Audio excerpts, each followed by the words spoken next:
In just 4 short years, the First World War didn't just change Britain's borders or its people. It completely tore down and rebuilt its entire economy from scratch.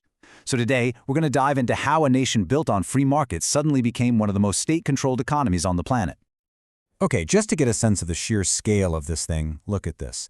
In 1913, right before the war, the government spending was only about 13% of the entire national economy. Pretty small. But by 1918, that number had absolutely exploded to 59%. So how on earth did that happen, and what did it mean for everyone? To really get why this jump is so massive, we have to step back into a world that operated on a totally different philosophy, one that feels almost alien to us now. Yeah, the guiding principle was laissez-faire. It's French for let it be. And the idea was simple. The government should keep its hands off business, off markets, off industry. Just let them do their thing. But a modern industrial war was about to put that idea to the ultimate test. And in 1915, the whole system just shattered. After a major British offensive failed, the blame fell on one thing: a catastrophic shortage of artillery shells.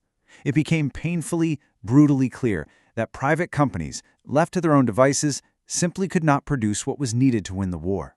The laissez-faire model had failed its first and most important test. So what did the government do? Well, its response was a radical, complete 180. The new thinking was basically, if the private sector can't get the job done, the state will. And this wasn't a slow process. It was a rapid, escalating takeover. First, the government seizes control of weapons factories. Then, as the crisis gets worse, it creates the super-powerful Ministry of Munitions to centralize everything. And finally, a new Defense of the Realm Act gives the government almost total power over the entire economy and everyone in it. And if you need one number to understand this new reality, it's this one. By the end of the war, the government wasn't just regulating anymore. It was building, owning, and managing 250 of its own national factories. It went from being the referee to being the star player. The scale of this is just staggering. The Ministry of Munitions wasn't just managing buildings, it was directing the work of nearly 4 million people. That's a workforce the size of a small country, all under the command of a single government department. And it didn't stop there. The state became the single biggest customer in the entire economy. By buying up 90% of all imports, the government was basically setting the terms for all of Britain's trade. It's a complete, total reversal of the old system.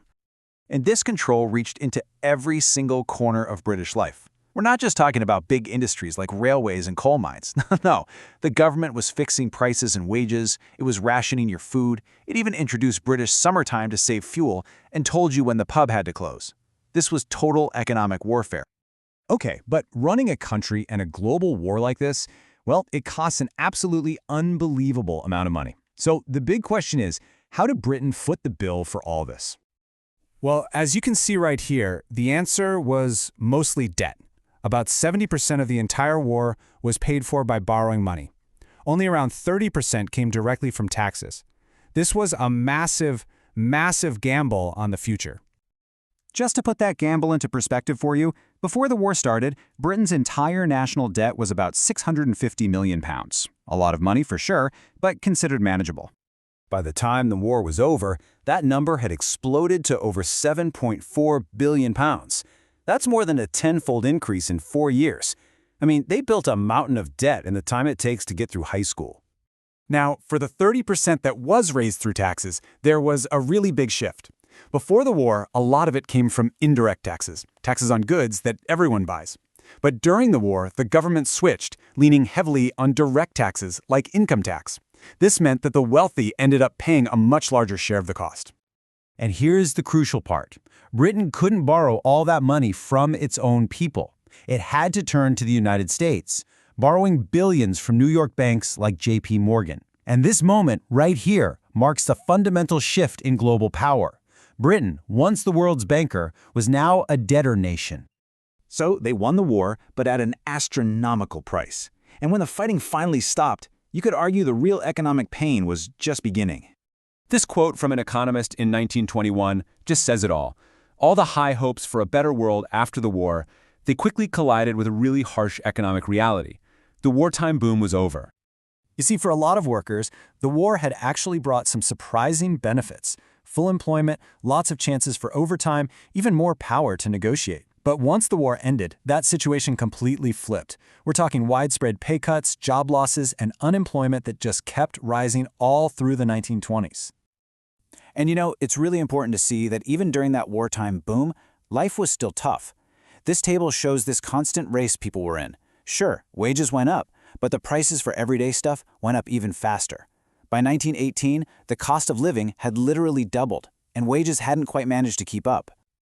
The big takeaway here is that the economic damage was deep and it lasted for decades. Britain lost its old export markets. It was importing way more than it was exporting. And that massive war debt, it was a crushing burden.